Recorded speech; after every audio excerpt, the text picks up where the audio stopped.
I was sorting through the morning mail that my secretary had left on my desk when my cell phone rang with an incoming call. Only a few individuals knew my phone number, and a quick scan revealed it was my best friend, Lucas Davis. "Hello, Lucas, what can I do for you?" I inquired, still sifting through the mail. "Daniel, can we meet today for lunch?" A quick check of my calendar revealed that I had an opening. "Sure, how about Sardinos at 12:30? "That works. See you then." After alerting my secretary about the luncheon at 12:30 via intercom, I pondered why Lucas wanted to meet. We had lunch together rather frequently because his office was close by. I quickly refocused on the dinner before shifting my concentration to prepping for a staff meeting. I had a half hour. The rest of the morning sped by, and at 12:20, I went to Sardinos. I left my car in a neighborhood location that was easily accessible by foot. I arrived just as the clock struck 12:30 and noticed Lucas sitting alone in a rear booth. He waved to get my attention and stood up to greet me as I neared Lucas. These unplanned lunches are usually fantastic. I smiled as we shook hands and sat down. Lucas and I were pals since high school, a 20-year bond. He and his wife Sophia were close to my wife Scarlett and myself. Lucas was my favorite tennis partner, agreed. He said, "Although you have the big managerial job, I am just a humble salesman with time on my hands."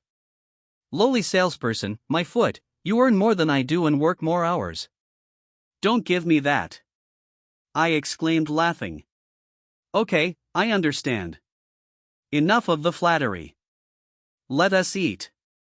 After completing our orders, we talked about recent happenings in our lives and bemoaned our recent golf games. However, I realized he was carrying a burden. As our talk decreased, Lucas abruptly became serious and said something that left me dumbfounded for a few moments. "Daniel, I just returned from Atlanta this morning. I took the first flight out, which required me to leave my hotel by 6 a.m. while on the shuttle to the airport. I noticed a woman in the hotel corridor who looked exactly like Scarlett. She was leaving one room holding her shoes and entering another with a keycard. She appeared to have just woken up a little unkempt. I was too astonished to say anything and she vanished fast. The Scarlett has a twin sister or cousin that resembles her. It took me a moment to collect my thoughts. What hotel was this? The downtown Hyatt Regency? Are you okay? I must have appeared clearly shaken. Scarlett is visiting Atlanta on business and staying at the downtown Hyatt Regency. I eventually managed to say, "Oh shit, I'm very sorry, Daniel. Perhaps I should have said nothing. Do you remember the room she exited and entered?" "Let me think. It was located on the 6th floor. She exited room 611 and entered 614, something similar to that stuff. Scarlett is meant to be in room 612. Damn, that's rough. Daniel, do you believe she noticed and recognized you?" She looked down the hall at me as I closed my door. The hotel doors create a lot of noise when they lock shut. She gave me a short glance but did not recognize me as she entered the other room. The way she appeared suggested that she had spent the night there and was sneaking back to her room. It's an incredible coincidence that I slept at the same hotel and exited my room just as she crossed the corridor. So she'll be returning this evening. I wonder if she will say anything by now. My appetite was gone and I needed to be alone to contemplate what Lucas had said. It was difficult to misinterpret being observed leaving another hotel room early in the morning. "Look, I need to return to my office. Please do not mention this to anyone, not even Sophia. If Scarlett and I have a problem, I'd want to deal with it discreetly before it becomes public information." "Okay, Daniel, I'm very sorry about this. If there is anything I can do, please let me know." I pledged to keep it to myself. I hoped when I saw. This is not what it appeared to be. But I believed you needed to know. I'd like to know whether Sophia is participating in anything. Thank you, Lucas. I'll keep you updated when additional information becomes available. We exchanged goodbyes and I returned to my office. The remainder of my afternoon was a blur as my mind replayed what Lucas had told me. Allow me to take a moment to explain Scarlett and my relationship. We met in college while she was pursuing her BS in computer management and I was pursuing my BS in civil engineering. Our paths intersected during one of our overlapping courses, and we immediately hit it off. By our senior year, we were living together and married shortly after graduation. We've been married for 10 years and our intimate relationship has always been busy and fulfilling. As far as I knew, she never complained. Scarlett is 32 and really gorgeous. Despite being pounced on frequently, she stays in shape by exercising regularly and eating a good diet. I had entire faith in her faithfulness until today.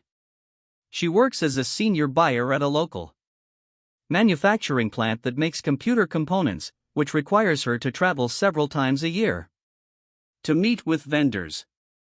It's hard to believe she would jeopardize our marriage by being unfaithful. I work with a national contractor that specializes in residential and commercial construction. I am currently the assistant manager for the heating and air conditioning department. Although I've gained expertise in various other areas of the organization. At 33, I don't consider myself very attractive, but I'm in terrific shape thanks to Scarlett's influence. Her dedication to fitness pushed me to continue exercising with regular gym sessions and tennis. We reside in a condominium but have been considering purchasing a home since Scarlett is concerned about her biological clock. If she wants children, I'm on board because I've always believed that having children is an essential component of a meaningful relationship. Without children, our relationship is primarily around companionship. I've never considered other options since I couldn't handle the idea of hurting Scarlett or bringing an STD home. It wouldn't be worth it, especially because Scarlett makes me very happy at home. Admittedly, I am tempted, but I have always managed to keep my priorities straight after lunch with Lucas. I sat in my office reflecting on his revelation and thought struck me. Why not learn more about Scarlett's current trip from her boss, Sebastian White? Scarlett and I had lunch with Sebastian and his wife Natalie several times before, so I felt safe reaching out. Sebastian, this is Daniel Thompson. Got him in it? Sure. Daniel, what up? I'm a little ashamed to ask, but could you please have your travel department verify what time Scarlett's plane lands this evening? I wrote it down but misplaced it. I didn't want to call her and explain I'd forgotten the information, so I decided to ask you instead. Of course, Daniel. Give me a moment. I could hear him talk with his secretary before returning to the line. While she is checking, how have you been? We really need to have dinner again soon. I have been excellent. I'm very busy at work. By the way, Scarlett and I are discussing starting a family. I added with a laugh. That is fantastic. Daniel, it is about time. Natalie and I have 2 children. And we could not be happier. That sounds great. By the way, do you know who accompanied Scarlett on her trip? I feel worried when she travels alone. She took Matthew Hill again. He's a recent college graduate and she's been showing him the ropes. I attempted to laugh it off. How many times did they travel together? This is the 3rd time Sebastian has returned with flight information, airline flight number and estimated arrival time. Thank you, Sebastian. I probably don't have anything to worry about. Scarlett is self-sufficient and capable of managing her own affairs. You are welcome. Daniel, do not worry about it. Don't discuss our chat. We are both aware of the importance of maintaining positive relationships with our spouses. He replied, chuckling. Absolutely. Have a wonderful day, Sebastian. After hanging up, I sat at my desk, wondering if Scarlett was up to anything on her trips. Matthew appeared like the most plausible suspect. She had never mentioned anyone traveling with her previously, which could indicate she was hiding something. However, I had to proceed carefully, confronting her without concrete evidence may backfire. I planned to see her at the airport that evening. She usually takes a cab home, so showing up unexpectedly would allow me to measure her reaction. I could always tell her I missed her and wished to surprise her. I stepped back from the security checkpoint, waiting for Scarlett to get through so we could return home. I had been watching the arrivals board and was expecting her at any moment. The first people began to pass through security, and it wasn't long before I saw her. But she was not alone. A tall, gorgeous young man stood beside her, his arm across her shoulders. I swiftly slipped into a nearby storefront to continue spying as they made their way to baggage claim. They continued to talk animatedly, unaware to my presence as I followed stealthily. My rage simmered as I managed to take a few photos of them using my cell phone. When they arrived at baggage claim, my worst suspicions were confirmed when they gathered their luggage. They had a passionate kiss full with lust and tenderness fit for lovers. I was grateful for the evidence on my phone, but the wrath I felt within was excruciating. I could not wait any longer to confront her. Scarlett turned to go and find a taxi. She noticed me move forward. She grinned at first, but her face became pale as she noticed the sight in my eyes. As I neared Scarlett, she froze, indecisive and shocked, realizing what she had just witnessed. Do not come home. Get yourself a place for the night or visit your parents. I do not want to see or talk to you until I am ready. Know that I'll be consulting with an attorney. I turned to walk away, leaving her astonished, but before I could get very far, she gathered her calm and screamed out. Daniel, wait, she rushed to catch up. It wasn't what you were thinking. It was simply a friendly kiss. We can't get divorced over that. I turned back to face her. A small audience had assembled to observe the unfolding spectacle. Matthew had conveniently vanished. Yes, we can, Scarlett. That was not a kiss. You should give to another man, especially if I am not present and we can split over it. I am sure there was more involved. Adultery is one of the reasons why irreconcilable conflicts might exist. The mention of infidelity caused her to pale even more. Honey, I would never do that to you. It was only a kiss. Tell me, Scarlett, whose bed were you in last night? Scarlett turned as white as could be while denying any inappropriate behavior. I slept in my own bed. You've got to believe me, she cried out. I decided to try a small bluff to see if I could get a confession out of her. Lucas arrived in Atlanta at the Hyatt Regency this morning. He observed you leave Scarlett, your traveling companion's chamber. If you have a legitimate reason for leaving his room at 6 a.m. carrying your shoes, I might be able to ignore the indecent kiss I just witnessed. Scarlett was stunned for a moment and briefly glanced at the audience before responding. She was clearly aware she had been apprehended. Daniel, we need to address this in private. Can I come home with you? I promise. If we can't fix this after discussing for half an hour, I'll go. I do not think so. If you can explain why Lucas spotted you leaving that room at 6 a.m., I'll consider discussing further. I'm not giving you time to make up a tale. Now it's either the truth or farewell. Our marriage depends on you delivering a sensible explanation. Right away. She glanced at me despondently before responding. I am sorry, Daniel. I honestly don't have an excuse that would satisfy you. I adore you and do not want to lose what we have together. Please allow me to come home, still boiling with wrath. I wanted to get revenge at her by publicly embarrassing her.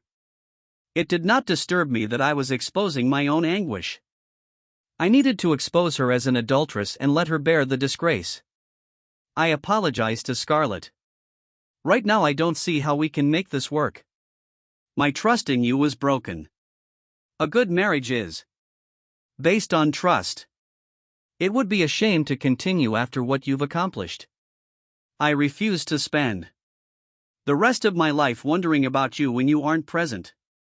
Let's terminate this now so I can get on with my life. I turned and walked away. I heard someone clapping in the background and another guy who was listening gave me a thumbs up as I exited the terminal. I did not glance back.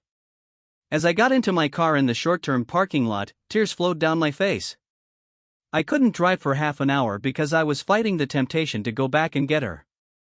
In that moment, I realized how much I loved and needed her more than I knew the weekend passed in a blur. I don't recall much about it other than watching a lot of old movies on TV. Possibly in an attempt to relive a nicer time. Thankfully, Scarlett did not attempt to contact me. If she had called, I would have most likely hung up. As the days passed, I began to feel guilty about subjecting her to public humiliation.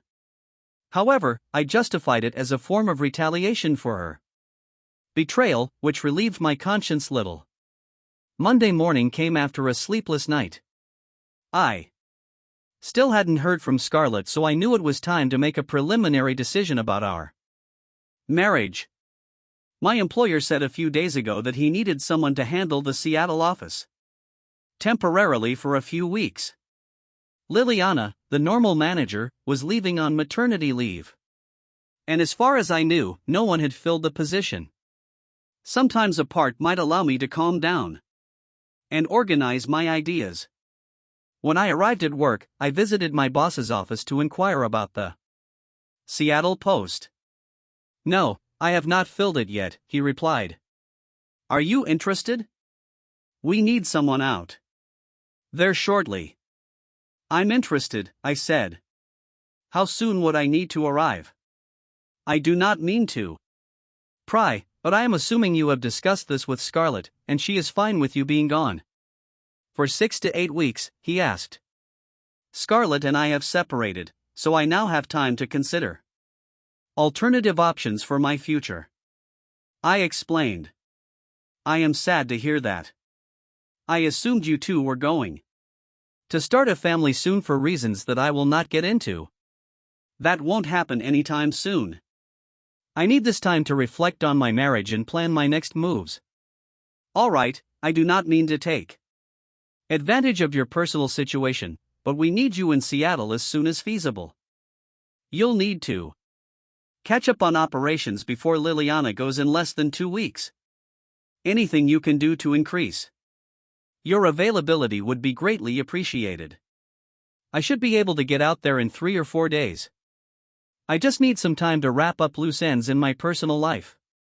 Trying to give David an update on the Kingston project before you go, and you may use the balance of your time off to prepare. So do I need to take care of anything this morning? But I will meet with David after lunch. He stood up and shook my hand. Thank you for stepping forward, Daniel. I appreciate it. I am sad about you and Scarlett, and I hope everything works out for you. Keep me updated on your progress, and let me know if you encounter any problems. The remainder of the morning was a frenzy of activity. I focused on securing half of our joint bank and investment accounts in case Scarlett decided our marriage was actually over since our confrontation at the airport. I hadn't heard from her and didn't know where she was, but I anticipated to hear from her shortly. In the afternoon, I met with my coworker David to brief him on the project I had been working on. He was astonished to learn that I was taking the position in Seattle. Apparently, my manager had not been informed of my personal concerns. "Scarlett, how do you feel about being gone for a few months?" he asked. My wife would be outraged if I did something like that. Of course, we have 2 children, so I can't leave her alone with them. We didn't want a signal that we were likely to split. I left my response unclear. "We're dealing with some personal issues, so I'm taking this time apart to let things calm down." "That is unfortunate. I hope the separation helps," he said sympathetically. The remainder of the afternoon was spent discussing the project's development and presenting David to important staff before winding up for the day. I promised him I will be around for a few more days. If you have any questions, please phone myself. It's Monday now, and I plan to leave by Thursday. On my way home, I decided against cooking and instead stopped at TGI Fridays for dinner. After a lunch and a few cold drinks, I resumed my journey home. Eating out alone was unusual. But given the situation of my marriage, I expected to have to grow used to it for a while if not eternally. When I got home, I discovered Scarlett's car wasn't in the garage. She must have stopped over to pick it up, most likely carrying some clothes and personal belongings with her barely through the door. My cell phone rang. When Scarlett's name appeared on the screen, I hesitated before responding. "What is it, Scarlett?" I asked, attempting to maintain a neutral tone. "Daniel. May I come over so we can talk? I went there earlier with my father to pick up my car and some stuff. I'm staying with my parents for now," she remarked, her voice tinged with melancholy. "Scarlett, I don't see much to talk about. I am not really in the mood to listen right now," I responded to Kirby. "I'm very sorry, Daniel. I know I've hurt you deeply, but we need to give our marriage another shot. If we could simply talk, I'm confident we could work things out to save our relationship," she pleaded. "Scarlett, you violated our agreement. Right now, I'm too upset to even consider staying together. I suggest you do not call me again when I am ready to speak." "I will call you." I heard her sigh with resignation. "All right, Daniel. I will wait. But can you make it soon? Just so you know, Mom and Dad aren't pleased with me either." "Scarlett, I will tell you what. You are welcome to come over on Thursday evening at 7 p.m. We can discuss stuff then." I hadn't planned to be there, but I left a message to express my feelings. I merely needed to find out what the message would be. "Okay, Daniel, thank you. I love you." I couldn't resist writing a last chapter even if it felt immature. You can also bring your friend and relax in what used to be her bed if it is your thing. Daniel, it was a one-time error. And I promise it will never happen again. You can rely on me for that. I'm not sure how I'm expected to trust you or believe this was our first conversation. You'd better be prepared to confront the issue of trust because yours is currently zero. How can I consider raising a family with you if I don't trust you? Daniel, I understand and do not blame you. Please give me a chance. Oh, goodbye, Scarlett. I hung up the telephone. We're done with the conversation. The following day was frantic. I arranged a divorce lawyer appointment early Wednesday morning and spent the rest of the day packing all of my clothes except those I needed for my trip to Seattle and personal things. I spent much of the day moving everything to a storage facility. I was unsure whether I'd ever return to this house. It was packed with too many wonderful memories, now tainted by her betrayal. I subsequently stayed at a motel near the airport for the next 2 nights. On my way to the divorce attorney the next morning, I went by the office to pick up my vacation itinerary and have one last conversation with my boss. "So Daniel, enjoy your time out there and say hello to Liliana for me. She's very impressive." I believe they are training her for larger and greater things. I met her once during a corporate retreat. She's intelligent, charming, and rather attractive. She must be married now if she is expecting a child. Anyway, send her my compliments. You never know. She might become our boss eventually. We will do. Take care and I'll see you in a few months. We shook hands and I exited the office to meet with the divorce attorney. I arrived just on time for my appointment and was quickly ushered in. The attorney, an experienced elderly woman who has undoubtedly handled many divorce cases, began by asking me to explain my circumstances and goals. I described my finding of Scarlett's infidelity and indicated that I had accepted an out-of-state transfer for a few months. I need to know my options, I added. You have several options, she remarked. First, you might choose to do nothing and resume your marriage when you return. However, accepting her adultery without intensive counseling may not be an option. Another alternative is to file for a formal separation and see if the time apart helps to heal the marriage. Finally, considering your circumstances and the length of your absence, you may consider filing for divorce if you continue to adore your wife. I would recommend drafting a separation agreement. This can act as the foundation for a future divorce and preserve your assets while you are apart. It can also specify obligations for both parties. For example, you could ask her to consult a psychoanalyst to determine what caused the infidelity and whether she is likely to repeat it.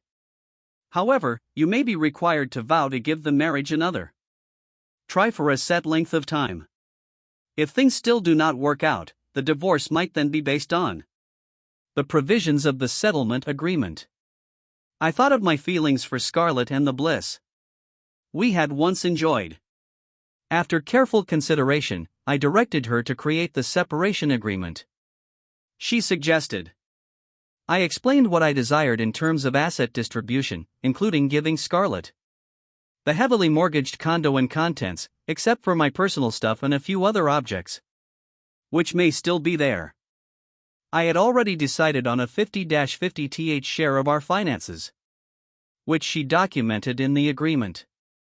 I didn't want to restart our marriage without some certainty of its chances of success. After therapy, the therapist would determine the duration of the therapy. Scarlett also needed to record in writing how many times she had been with her lover, and how many lovers there had been since our marriage. I suspected there was only one, but I wanted her written explanation so that if anything came up later that she hadn't mentioned, we could move forward with the divorce. The lawyer listened intently to my situation, taking notes as I stated. When I finished, she told me that she would have the agreement completed and ready for my signature that afternoon.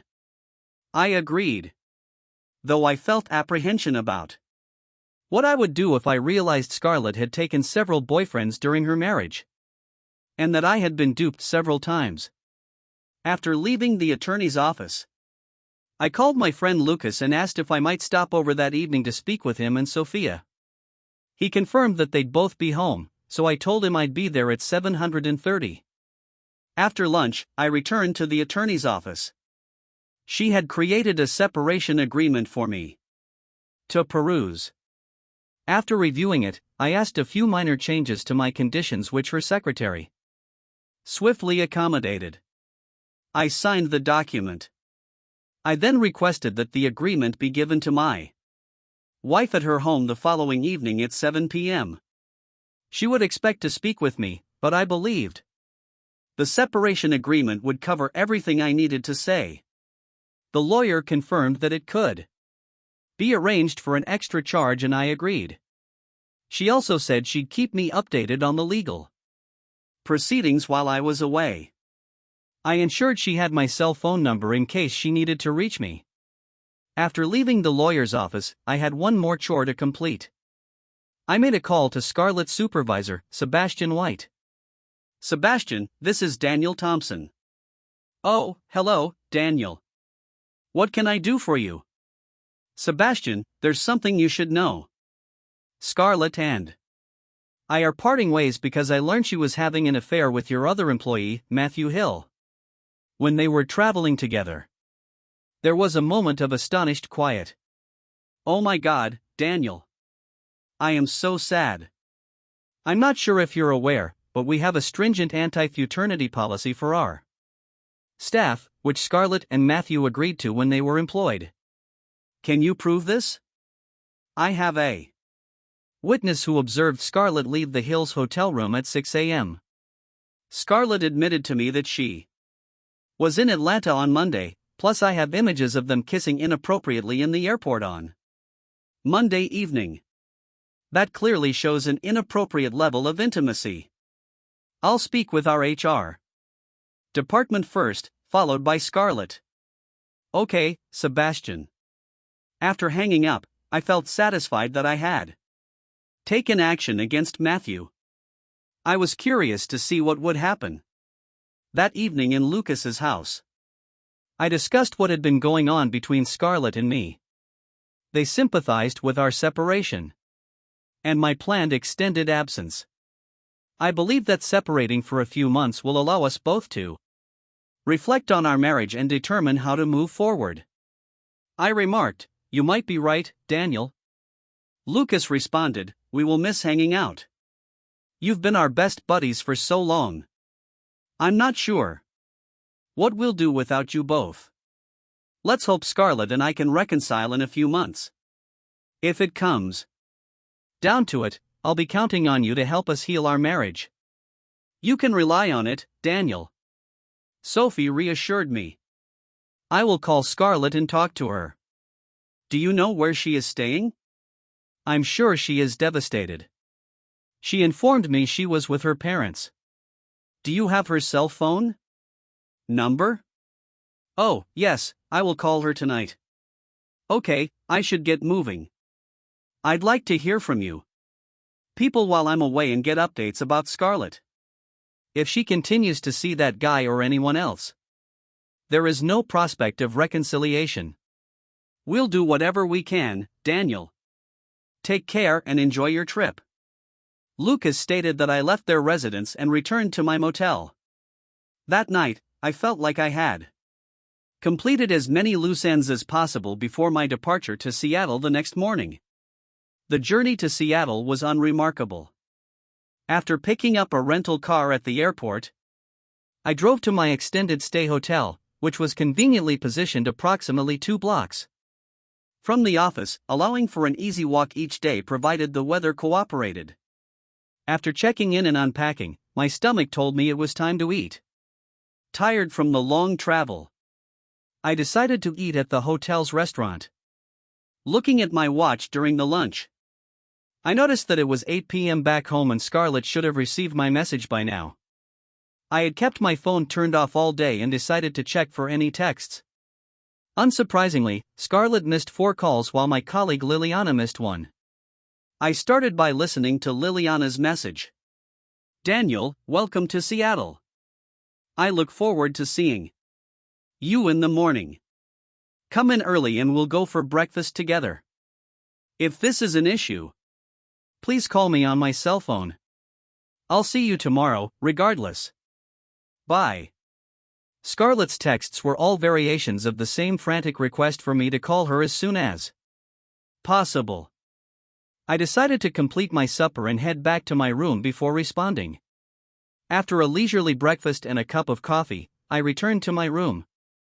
When I arrived, I settled in and called Scarlett. I intended to keep the talk as dispassionate as possible so that my rage did not dominate the tone of our discourse. I received your mail, Scarlett. Did you receive the breakup paperwork at the house? Yes, I did. I wanted to express how much I appreciate you giving our marriage another shot. Could you please tell me where you are and when you will be returning home? I'm in Seattle, handling the office while the manager is on maternity leave. I'll probably be here for a few months. This time apart, we'll offer you an opportunity to begin therapy. Perhaps we can find out what has been going on. I have already started looking into it, honey. I'm hoping to get the name of a psychotherapist who can see me as soon as possible in the next few days. Please update me on your progress. I will phone you every evening, Daniel, to let you know. Alright, I'm exhausted and should go to bed. Good night. Before you leave, I'd like to tell you that I spoke with my employer Sebastian White today. He indicated that he had spoken with you and was really dissatisfied with my behavior with Matthew. I have been officially punished and will no longer be traveling for the company. I was shifted to the finance department because Matthew was still on probation. He got fired. I feel terrible about everything, especially the hurt I've caused you. I'm even thinking about quitting because the reason for my transfer will most likely come out. And I'm not sure I can face my coworkers. I'm sorry, Scarlett, but I don't feel too sympathetic. Just now. Good night. Good night. Daniel, I love you. I did not react and simply hung up. I hoped my silence indicated that I was still quite unhappy with her. I was pleased to have exacted some vengeance on Matthew and Scarlett as well. I enjoyed a decent night's sleep and left early the next morning. After a shower, I walked to work, arriving at 8 a.m. The office did not open until 9 o'clock. There was a car in the manager's parking slot, so I knew Liliana was there. As the office door closed behind me, she smiled and offered her hand. Hello, Daniel. It has been a while. Welcome to Seattle. I was taken aback when I took her hand. She was almost as tall as I was, with shoulder-length red hair and a noticeable pregnant belly.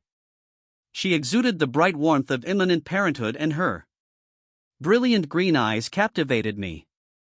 Liliana, it's nice to see you again. Are you ready to go to breakfast? I'm starving. Let's go, she said. Walking toward the door I just entered. I followed her as she locked the door behind us.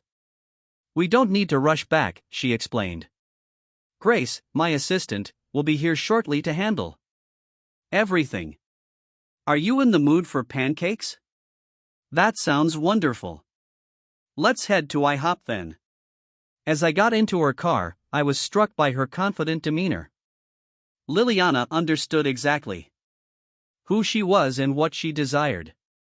After clenching her stomach behind the wheel, she drove easily and competently to her destination. During the journey, we discussed mundane issues such as the weather and traffic. When she arrived at the restaurant, she directed the group to a booth in the rear. We placed our orders and relaxed with our coffee. It was then that I realized she was wearing a stunning diamond engagement ring but no wedding band. Curious, I chose not to dig into anything so private. However, she did not hesitate to inquire about my condition. Daniel, what does your wife think about you being out here? I presume she is fine with it. Actually, we are currently separated. This time apart is intended to let us both reflect on our marriage. Oh, I am sad to hear that. I did not mean to pry. I noticed you are still wearing your wedding ring. I intend to keep it on until our marriage is properly dissolved by a court order. I'm very sad about your marriage. I hope everything works out for you. But while we're on the subject of personal lives, I'd want to clarify my current situation. You don't need to do that. I swiftly intervened. I am pregnant, which I suppose is pretty obvious. You've obviously noticed that I have an engagement ring, but no wedding band. My fiancé was in the Army Reserve and was called up to Iraq. I discovered I was pregnant after he had already departed. It turns out that birth control pills did not work for me. So here I am, feeling like a bloated cow. You do not look like a bloated cow. In fact, I believe there is nothing more lovely than a pregnant woman. When do you anticipate your fiancé to return? He's actually back. She spoke.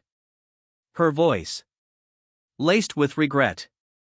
He is interred at the Tahoma National Cemetery in Kent, Washington. He was slain by an IED after only 3 months there. Oh, my goodness.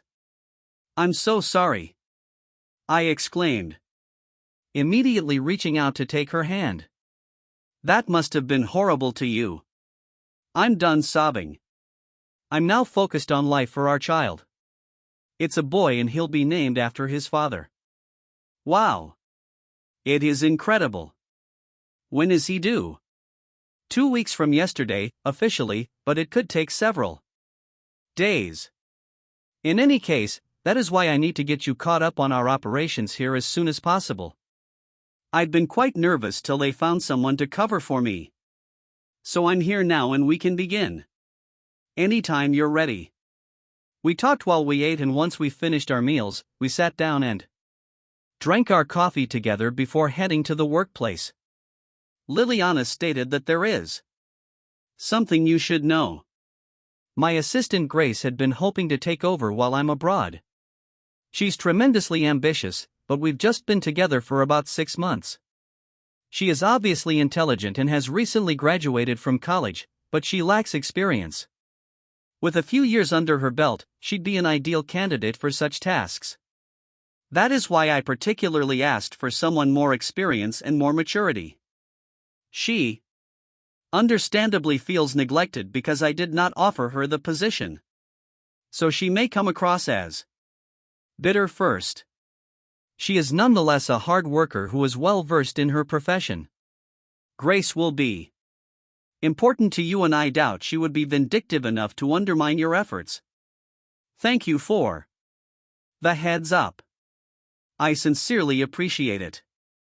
I said, one reason I wanted to eat breakfast away from the workplace was to discuss this privately. The other was just getting to know you before you started. So are you prepared to dive in? I am ready. I believe working with you will be fun. Even if only for a short time. We left the restaurant and headed to the workplace as soon as we arrived. A young woman was speaking with the secretary outside Liliana in his office. She went over to us with a less than welcoming expression. Grace, I would like you to meet Daniel Thompson. He'll be covering for me while I'm away. Grace scowled slightly rather than smiling, confirming Liliana's assessment of her attitude. She was a brunette with stunning blue eyes, a well-proportioned thin form and appealing legs. Nice to meet you, Mr. Thompson, she remarked, extending her hand for a shake. It's Daniel, Grace, and it's good to meet you as well. Liliana has spoken highly of your work. I'll rely on you to assist keep things moving smoothly. Washes away. She'll have a lot on her mind without thinking about the office. My statement made her flush, so she reacted. Thank you. I will do my best. I know Liliana will be counting on us to keep things running until she returns. Grace has my whole attention. Liliana smiled and said, Grace, I'll be in my office with Daniel going over operations to get him up to speed. After that, could you show him around? Then the three of us may have lunch. All right, I'll see you later. Mr. Daniel, she said with a slight smile. Maybe Grace was starting to warm up, at least I hope so. Liliana verified my suspicions once we were behind the closed walls of her office. I think I perceive a slight fall from Grace. Let us hope it lasts. Now, let us get down to business. Once you're fully up to speed, I'll be relieved for the next few hours. We dived into operations, studying our most significant clients and suppliers and gaining a better grasp of the office workers. After we finished, Liliana contacted Grace to present me to the team. After that, we went to lunch and resumed our talk about office management and the complexities of conducting business in Seattle. Grace joined us, and I made a concerted effort to ensure she had an important role in the conversation. Liliana was correct about Grace.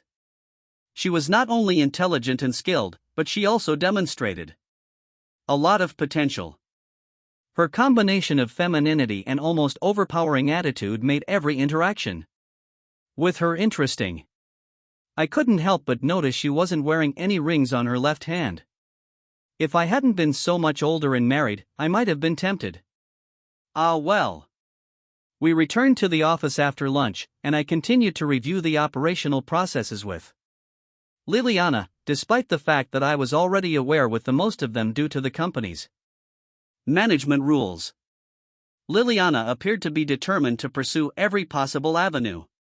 She had also integrated some of her own original ideas, which could benefit other offices within the organization. It was evident that my stay here would be both informative and interesting. With two ambitious and knowledgeable ladies keeping a careful check on my work, Liliana became clearly exhausted later in the day. I urged that she go home and rest. She was plainly fatigued, and with Grace's help, I insisted she rest. She reluctantly agreed and prepared to go.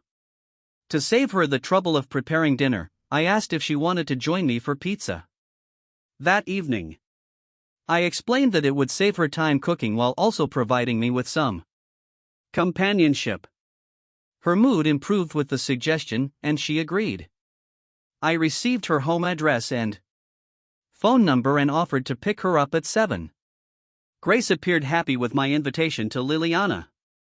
Grace spoke openly about her life after Liliana departed. I am delighted you asked her out. She has been quite lonely following the loss of her fiancé, and she has been immersing herself in work ever since. It is past time for her to consider her own health and that of her child. Does she have any friends or family nearby who can assist her? Her parents live in San Diego, and she is their only child. Her mother intends to come once the baby is born to help her. Her fiancé's best buddy has been checking on her, but he's now away. She doesn't have many other pals, and I'm too far away to be any assistance. That's why I'm delighted you're nearby and volunteer to take her to dinner. I will do my best to provide extra assistance as I become acquainted with the office and its clients.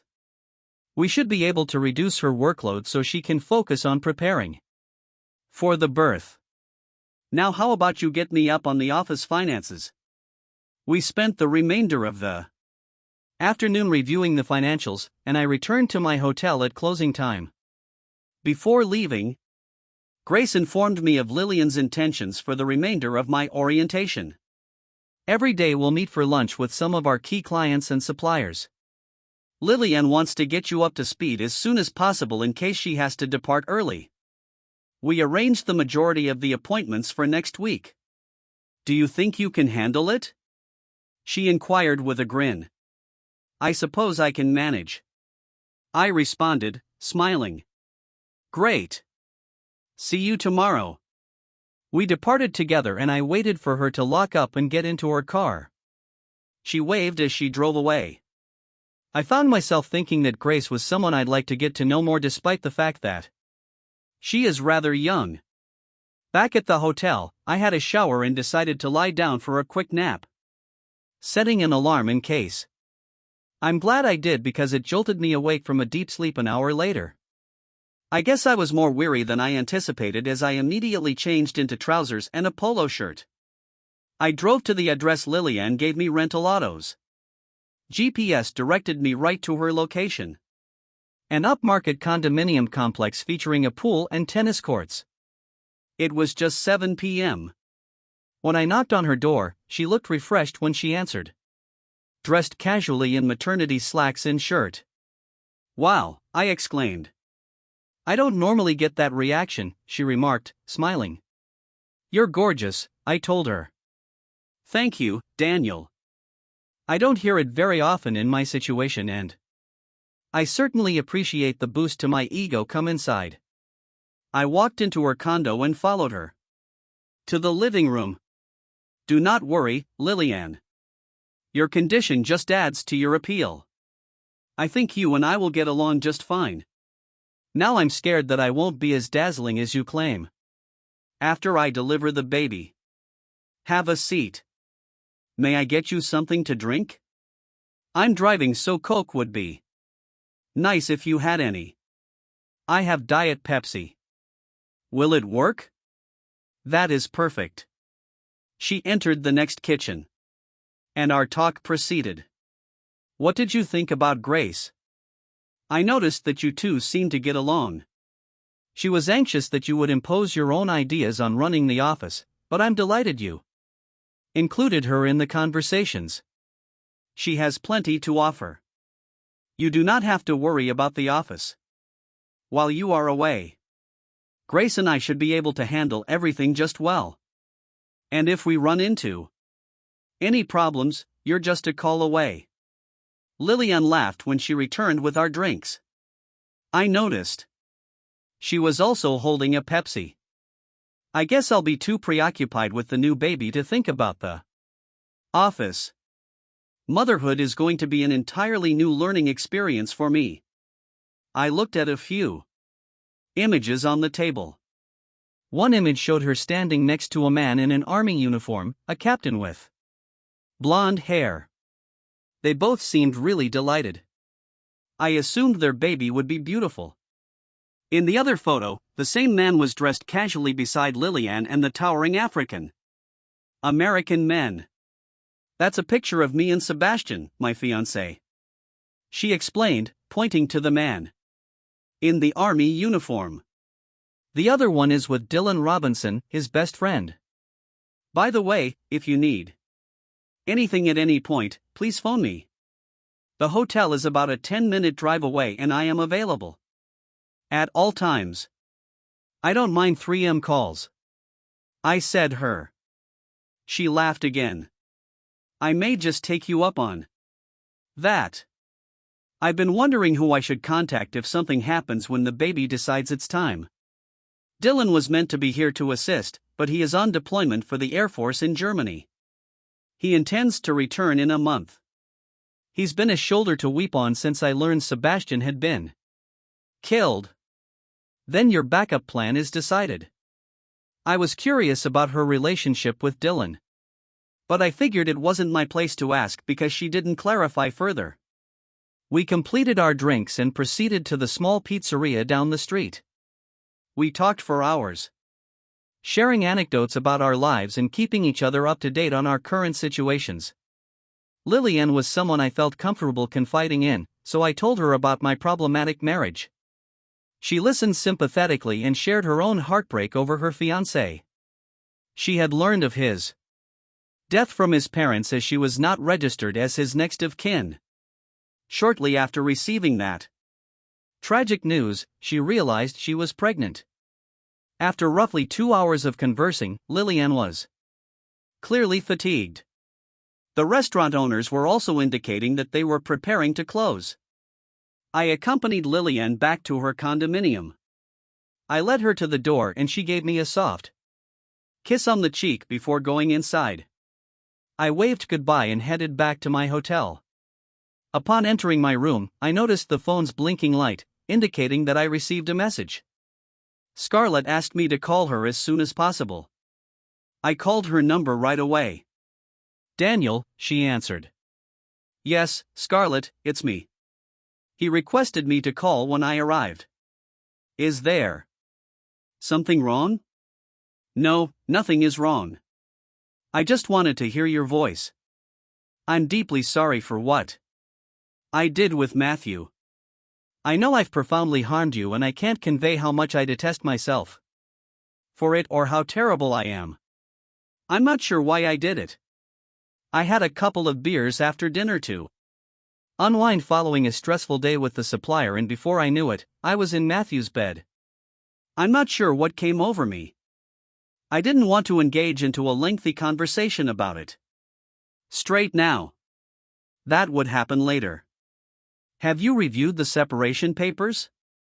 Have you got any questions? No, that's another topic I'd want to discuss. I detest that the separation papers bring us closer to divorce, but I'll agree to anything you want, especially if it means saving our marriage in the long run. I really love you.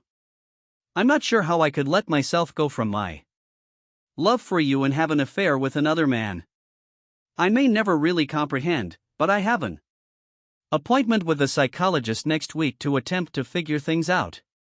I've also scheduled a lie detector test to ensure that my night with Matthew in Atlanta was the last time I ever cheated on you. I hope this fulfills the criterion in the separation agreement and allows us to move forward. Okay, Scarlett, I'm not going to say I love you because I'm not sure I do anymore. We'll have to see if time can mend the damage you've done. I'll chat to you soon. Good night. I heard her sob as I hung up. Over the next few days, I continued to work at the office. Liliana eventually let Grace and me take over. She usually arrived mid-morning and left mid-afternoon. As the days passed, he appeared to be more rested. We had lunch meetings with major clients and suppliers and all looked pleased with Liliana's operations, his absence. With her due date approached, the workplace routine settled with me directing operations and Grace handling the majority of staff interactions. Liliana and I ate supper together most nights, which kept her company and prevented me from eating alone. I frequently brought takeout pizza or chicken, which we would eat at her condo during these dinners. We talked a variety of issues and I was astounded by her understanding of my interests. When it was time to leave, she kissed me on the cheek, indicating that she enjoyed my company. I liked hers, too. I continued to phone Scarlett in the nights. Our conversation was brief.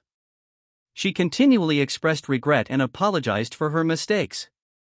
I eventually urged her to stop, not sure if she was remorseful for her acts or just got caught. She acknowledged attending a psychologist and making progress with her concerns. I maintained in touch with Lucas and Sophia, who informed me that Scarlett was keeping close to home and had confessed her indiscretion to Sophia. According to Sophia, Scarlett appeared to be truly sorry and concerned about losing me. Despite everything, it was difficult not to feel compassion for her. About 10 days after coming in Seattle, I was awakened at 4 a.m. via a phone call. Hello, I responded groggily. Daniel, this is Liliana. I believe it is time to go to the hospital. I was suddenly aware. I'll be there in around 10 minutes. Be prepared to go. I will be ready. I had been laying clothing ready for such an occasion, so it just took a minute to get dressed and go to the rental car. 8 minutes later, I arrived in front of her condominium complex. She waited in the lobby with her small suitcase. It only took a few seconds to get her in the car, and we were on our way to the hospital. Her contractions were only a few minutes apart, so I knew it would be close. I had carefully planned our route to the hospital, so we arrived at the emergency entrance swiftly despite the early hour. I rushed in and alerted the receptionist about the problem. An orderly soon provided a wheelchair and assisted Liliana into it. Because she had pre-registered, we skipped the paperwork and went directly to the delivery area.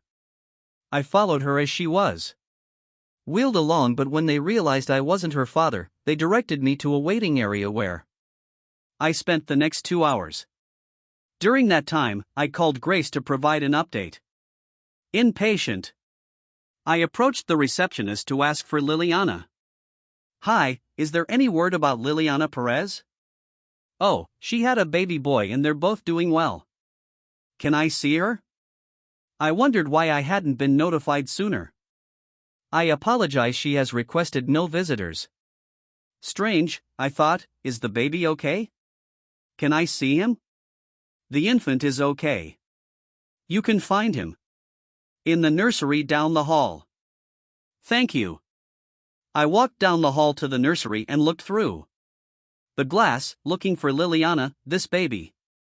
There were multiple infants, so I examined each bassinet for the surname Perez. I was taken aback when I eventually saw it. The baby was clearly black. It was then that the truth struck me. My God, it's no surprise that she doesn't want guests. How will she handle this? I stood there astonished. Grace approached full of excitement. Which one is he? She is not seeing any visitors right now. I pointed at the Perez bassinet. She gasped at what I had just seen. Oh my, are you certain there isn't an error? I responded by knocking on the nursery door. A friendly aide responded and I asked her to confirm the identity of the Perez baby. She checked the tag on the baby's ankle and nodded to confirm the surname on the bassinet. Grace behind me exclaimed, "Oh no, she must be devastated. I've got to see her." She turned and went back up the hall and I followed. At the nurse's station, I saw which room she was in. She informed me over her shoulder. Let me speak to her alone. I nodded in accord. Grace was more capable of handling this than I was. Suddenly I remembered the office and realized no one would be available to open it. You go ahead and talk to her. I will go over and open the office, I told her. I will see you later. She nodded and entered Lillian's room, ignoring the no visitors sign. Grace arrived at the office shortly before lunchtime. She entered Liliana his office, where I was seated, and closed the door. So, what is the story? I asked. The father's name is Dylan. She claims she was so devastated when Sebastian left for Iraq that she had no idea what she was doing. She and Sebastian made love several times the night before he left, hoping that the baby was his. She doesn't know what to do and is seriously considering placing the baby for adoption. I believe she should consult her father before making that decision. I know I mentioned it to her. I hate to say it, but if Sebastian had come home to find her with another man's baby, I doubt she would have had a happy ending. No, I do not think so either. It's amazing how we can screw up our lives and only blame ourselves. How is she doing when you left? Calm her. But she needs to control her emotions and figure this out.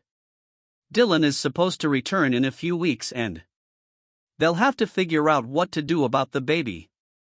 I was struck by Grace's maturity in dealing with the situation. I'm impressed with how mature you are about everything. Most people your age would be confused. She burst into laughter. How old do you believe I am? I felt as if I were on thin ice. Or 22. I'm 26. Oh, I apologize. You look very young and Lillian mentioned you were a recent college graduate. So I assume she laughed again. I like the part about looking younger. I recently completed my MBA at Wharton. I felt like sliding under the desk. I'm very sorry. Wow.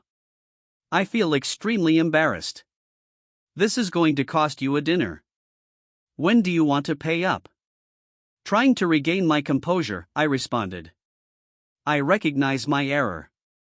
So if you're free tonight, we can do it. Then that sounds good to me. But let's visit Liliana first.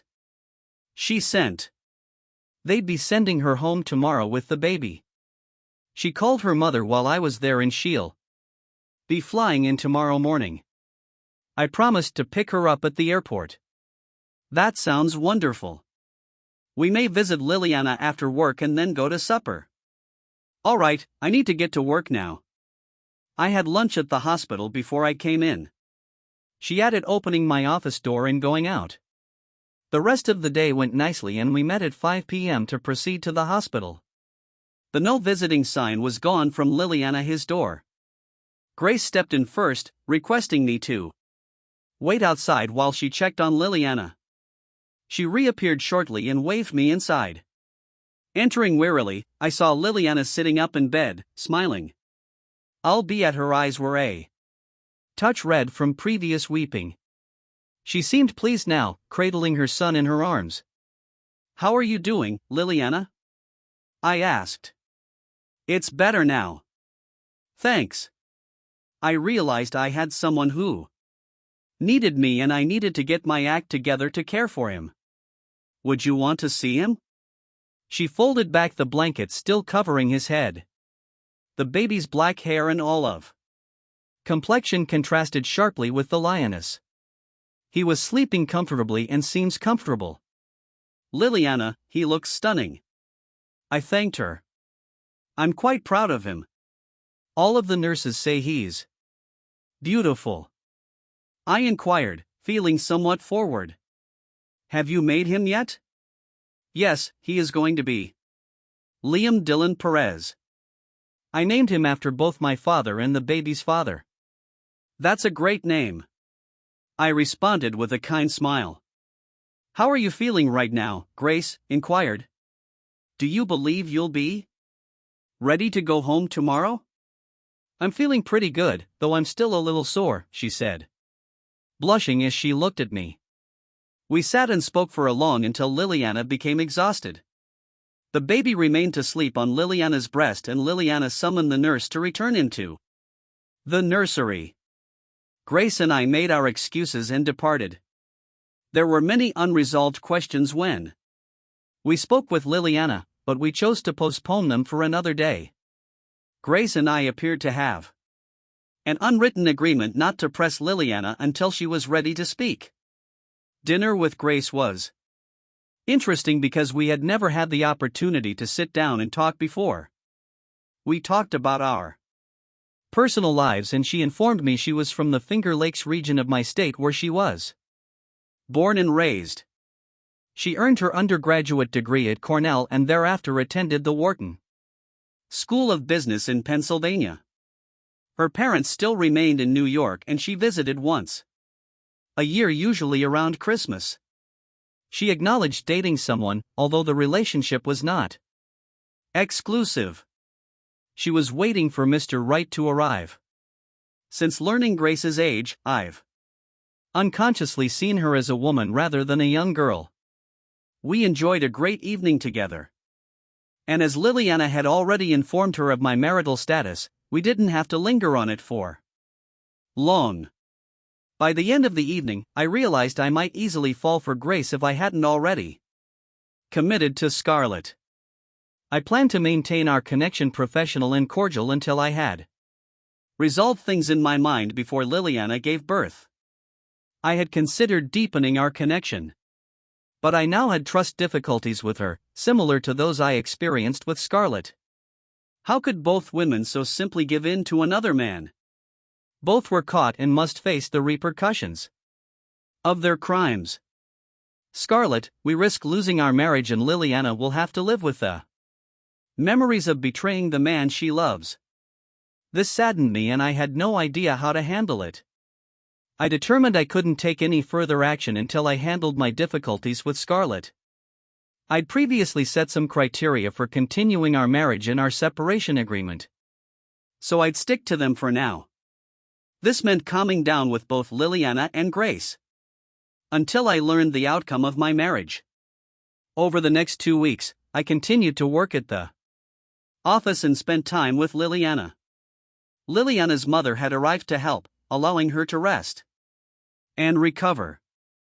I often went out to lunch with Grace and we got along well. It felt like she expected more from me, but I kept my decision to prioritize my marriage. Scarlett and I talked most evenings, and she kept me posted on her progress with the psychologist. The lie detector tests verified that she was speaking the truth about only being with Matthew once and never cheating on me with anybody else. This information did not surprise me. She informed me that the psychologist will submit a preliminary evaluation report by the end of the month. Liliana, Dylan's lover, returned home and was informed of the baby's paternity. Liliana stated that he received it nicely and declared his readiness to support and raise the child. He rapidly established a regular presence at Liliana, his condo, returning frequently to see his kid. I met Dylan, and while he appeared to Be a decent enough guy. I couldn't help but question his character. How could he woo his best friend's wife while she was vulnerable? Of course, weakness or drunkenness, like in Scarlett's case, was not an excuse for infidelity. This event encouraged me to do additional soul searching. What about Scarlett? Her excuse was that she was exhausted and drank too much. Who can you trust? If I fell in love and married Grace, could I trust her more than Liliana or Scarlett? Will she get the 7-year itch and cheat on me while I doubt myself? I traveled on business. Would I be able to decline in advance if it came my way while I was away from home? Probably not. I discovered that staying faithful takes conscious effort. It is up to each individual to recognize that the vows or pledges we make to another person are significant and necessary for the maintenance of a long-term relationship. This moment of insight may help me make a decision about my marriage. 10 years later, things were abnormally quiet at home. The kids were in bed, and my wife was on the phone with her mother in the kitchen. I was lounging on my lazy boy, watching ESPN. They were examining highlights from the French Open in Paris. As expected, Federer and Nadal both proceeded to the finals in straight sets. They'd compete for the championship. I heard my wife complete her call and enter the room. She sat on the couch. Mom says Dad will retire next year. He asks her to think about where she wants to travel. I proposed Hawaii, or perhaps even Fiji. What is wrong with Cancun? We went there for our second honeymoon and had a wonderful time. Some may be shocked that I reconciled with Scarlett following the period of adjustment stated in our separation agreement. I realized she was the best long-term option. We'd both been severely upset by her betrayal, and I knew she was truly sorry. I forgave her, but I couldn't forget. It was a tiny cloud that would hang over our marriage for a long time, but I knew she would never allow it happen again. I became more cautious about avoiding situations where temptation could occur. Scarlett quit drinking alcohol completely. When we went out, she only drank Diet Coke and made sure I knew where she was at all times. Over time, we developed a trusting and loving relationship, and we eventually decided to start the family we both desired. Her psychologist had indicated that Matthew was a womanizer who exploited women's emotional needs. Scarlett was debating whether she wanted to have a child or pursue her job. Matthew flattered her, and with the help of alcohol persuaded her that her career was more important. This emphasis on her job reduced the significance of our marriage, in her mind. Liliana married Dylan. They dated and finally married. Having a child together must have affected their decision. But I questioned whether it would be enough to overcome the betrayal. It must have been genuine affection, because last I heard, they had another child.